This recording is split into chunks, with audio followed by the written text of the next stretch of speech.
Pelajaran 9. Mengenal perkembangan teknologi. Perkembangan teknologi terbagi menjadi 3, yaitu teknologi produksi, teknologi komunikasi, dan teknologi transportasi.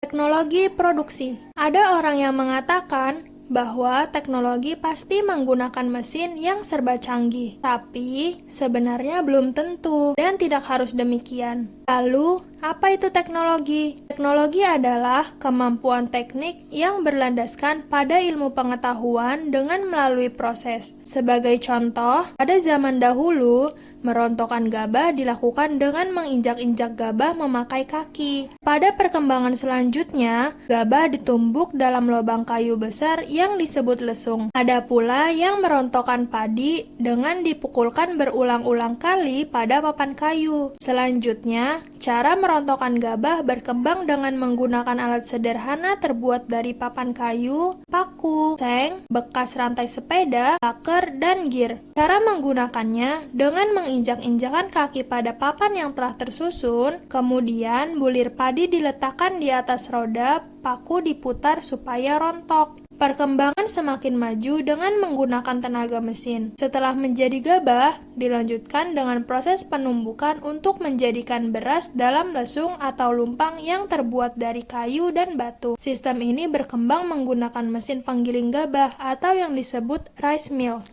Teknologi komunikasi. Pernahkah kamu menerima surat dari kawanmu? Tentang apa? Bila pernah, itulah bentuk komunikasi tidak langsung kepada kawanmu. Komunikasi adalah pengertian dan penerimaan pesan atau berita dua orang atau lebih, baik langsung atau tidak langsung, sehingga pesan yang dimaksud dapat dipahami. Pada komunikasi tidak langsung, ada alat atau sarana yang digunakan untuk menyampaikan informasi atau keterangan yang disampaikan. Alat komunikasi yang digunakan manusia sejak dulu hingga sekarang selalu mengalami perkembangan. Jenis-jenis alat komunikasi adalah sebagai berikut. Sorot sinar atau cahaya. Sorot sinar atau cahaya dapat digunakan sebagai alat komunikasi. Sinar lampu dipasang di jalan-jalan raya di kota-kota dengan warna merah, hijau, dan kuning dapat mengatur lalu lintas. Sinar baterai yang diatur panjang pendek nyalanya dapat digunakan pada pelajaran huruf Morse dalam latihan kepermukaan. Bunyi yang ditimbulkan oleh suatu benda dapat digunakan untuk sarana komunikasi, misalnya bel atau lonceng, genta, beduk, pipa besi, kentongan, dan lesung. Di daerah pedesaan, kentongan masih banyak dipasang di pos-pos keamanan dan dilengkapi dengan tanda bunyi kentongan serta keterangannya. Surat. Pernahkah kamu menulis surat pada temanmu? Surat termasuk alat komunikasi sejak dulu hingga sekarang. Perkembangan surat menyurat sangat pesat. Melalui jasa pos dapat kirim surat ke tempat lain dengan perangko. Jika menginginkan surat cepat sampai, dapat memanfaatkan surat kilat untuk memudahkan pengiriman pada alamat dengan mencantumkan nomor kode pos. Adapun kemajuan teknologi, kirim pesan atau informasi atau surat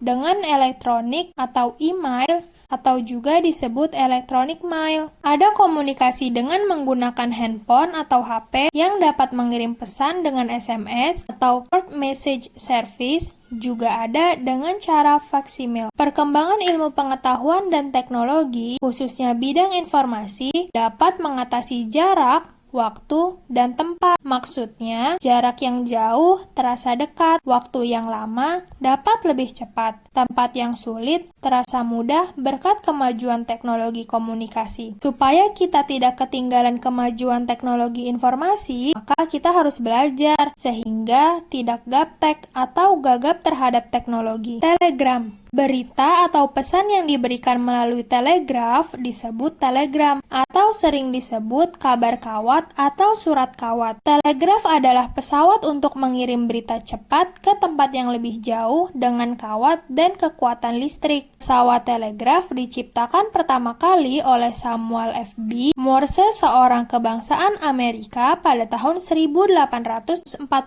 Ingatkah kamu sandi Morse dalam kegiatan pramuka? Biaya pengiriman berita dengan telegraf ini termasuk mahal, karena perhitungannya dilakukan untuk setiap huruf. Tetapi, dibandingkan manfaat yang diperoleh termasuk murah. Telepon. Pernahkah kamu menerima berita lewat telepon? Dahulu, setiap akan menelepon, kita dihubungkan dengan kantor pusat, baru kemudian disambungkan dengan nomor yang dikehendaki. Tetapi sekarang kita telah menggunakan telepon digital yang disebut telepon otomat. Hubungan menjadi sangat mudah dan cepat. Telepon interlokal dan internasional menggunakan sambungan langsung jarak jauh atau SLJJ. SLJJ menggunakan sistem komunikasi satelit. Pesawat telepon pertama kali ditemukan oleh Alexander Graham Bell, seorang kebangsaan Amerika Serikat tahun 1876. Sebelumnya, pada tahun 1874, Bell menemukan dasar pengiriman suara melalui listrik. Bagi yang tidak memiliki telepon sendiri, dapat menggunakan jasa dari wartel atau warung telekomunikasi. Adanya telepon seluler atau HP akan lebih memudahkan dalam berkomunikasi, baik dengan suara langsung atau dengan pesan tertulis atau SMS. Radio. Dulu, radio menggunakan listrik rumah. Temukannya transistor, maka radio dapat menggunakan batu baterai. Fungsi transistor adalah untuk penguat listrik. Penyiaran radio jarak jauh dibantu oleh stasiun relay atau stasiun penghubung. Radio ditemukan pertama oleh C. Marsoni pada tahun 1895. Adakah pesawat radio di rumah kamu? Pemancar radio milik pemerintah adalah RII atau Radio Republik Indonesia. Sekarang banyak pemancar radio milik swasta. Melalui radio, kita dapat mendengarkan berita dan perkembangan dunia. Televisi. Televisi berkembang sangat maju. Dahulu, gambar TV hanya berwarna hitam putih. TV hitam putih ditemukan oleh John Logie Baird, orang Inggris, pada tahun 1926. TV berwarna ditemukan oleh Peter Karl Goldmark, orang Hungaria, pada tahun 1940. Televisi sangat bermanfaat bagi kehidupan. Jaringan penyiaran tidak mengalami hambatan dengan menggunakan jaringan sistem satelit. Stasiun TV kemudian dibangun oleh pemerintah dan oleh TV swasta. Beberapa stasiun TV swasta misalnya Andalas Televisi atau ANTV, Global Televisi, Indosiar, Jogja Televisi, LaTV, Metro TV, Raja Wali Citra Televisi Indonesia atau RCTI, Surya Citra Televisi atau SCTV, Televisi Pendidikan Indonesia atau TPI, Trans TV, dan Trans 7. Pukul berapa kamu biasa melihat televisi? Cara apa yang paling kamu sukai? Media cetak. Selain media elektronik seperti radio, TV, dan telepon, ada pula yang termasuk dalam media cetak, misalnya koran, majalah, tabloid, dan buku. Koran tertua lahir di Cina pada tahun 400 Masehi. Nama koran itu Cintiquanpo. Koran berbahasa Indonesia pertama lahir di Semarang pada tahun 1860 bernama Slompret Melayu. Teknologi transportasi. Dapatkah kamu naik sepeda? Naik kendaraan apa jika kamu berangkat ke sekolah? Nah, sekarang kalau pergi ke tempat nenek bagaimana? Tentu saja, jika rumah nenek tidak jauh, dapat naik sepeda, sepeda motor, mobil, bus, atau mungkin dengan kereta api. Jika rumah nenek jauh atau berbeda pulau, bisa naik kapal laut atau kapal terbang. Sarana tersebut dinamakan alat transportasi. Transportasi adalah sarana penghubung yang dapat mempermudah dan mempercepat mengangkut orang maupun barang dari suatu tempat ke tempat lain. Perkembangan sarana transportasi dari waktu ke waktu terus mengalami peningkatan. Dahulu, daya angkut maupun kecepatan sangat terbatas, tapi sekarang telah banyak yang mengalami peningkatan dan perubahan. Indonesia adalah negara kepulauan. Antara pulau satu dengan yang lain dihubungkan dengan laut.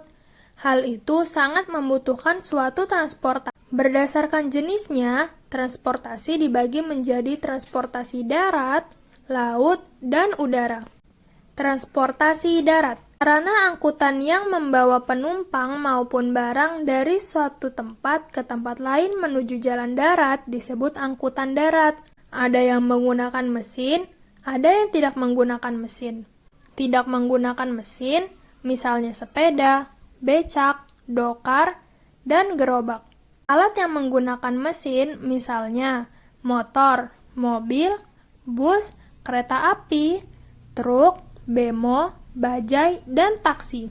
Transportasi darat yang semakin meningkat menuntut perbaikan jalan. Jika jalan makin meningkat, akan mempercepat pertumbuhan ekonomi dan pembangunan. Sekarang masih ada transportasi darat yang menggunakan tenaga hewan seperti sapi, kerbau, kuda, gajah, pedati, delman, dan andong. Yogyakarta masih banyak dijumpai becak dan andong untuk pelestarian budaya dan keperluan pariwisata. Kereta api merupakan angkutan darat yang dapat mengangkut penumpang dan barang dengan jumlah besar. Kereta api yang dijalankan dengan mesin uap, penemu mesin uap adalah James Watt pada tahun 1770. Kereta api pertama dibuat di Inggris oleh Stephenson pada tahun 1825. Perusahaan angkutan dengan kereta api pertama di Indonesia didirikan pertama tahun 1878. Mobil dan truk ada yang dijalankan dengan mesin diesel. Mesin diesel ditemukan oleh Rudolf Diesel, orang Jerman, pada tahun 1879. Di Indonesia terdapat industri kereta api atau INKA di Madiun, Jawa Timur. Adanya kemajuan teknologi, sekarang telah ada kereta api listrik dan kereta api bawah tanah. Transportasi laut. Pernahkah kamu naik kapal laut? Transportasi laut ada yang bermesin, ada pula yang tidak bermesin.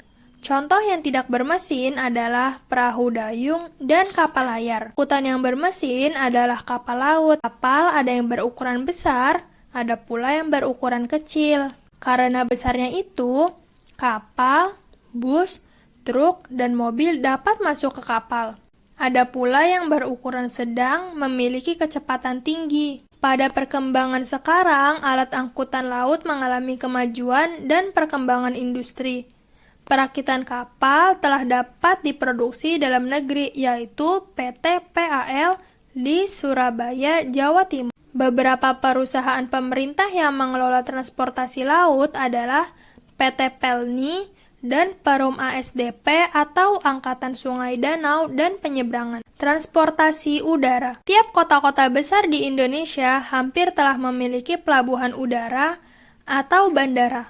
Hal ini menunjukkan bahwa penerbangan di negara Indonesia berkembang dan semakin maju.